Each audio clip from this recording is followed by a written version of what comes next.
White colour లో ఉంటాయి. Very good. ఈ ఏ అక్షరం చెప్పండి.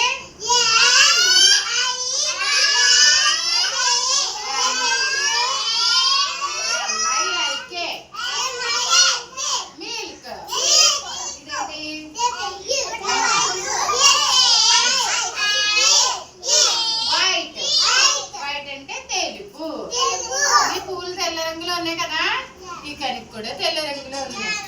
ఈ పాలు కూడా తెలుపు రంగులో ఉన్నాయి. ఓకేనా? మీ పళ్ళు చూపించండి, టీత్ చూపించండి. ఇవి కూడా తెల్ల రంగులో ఉన్నాయి కదా. ఇంకేంటి, ఇంకేం వైట్ కలర్లు ఉంటాయి? పాలు, కోడిగుడ్డు,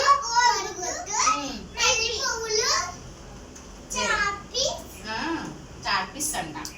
వెరీ గుడ్. ఒకసారి క్లాప్స్ కొట్టండి దేవాంష్కి. బాగా చెప్తున్నాను కదా.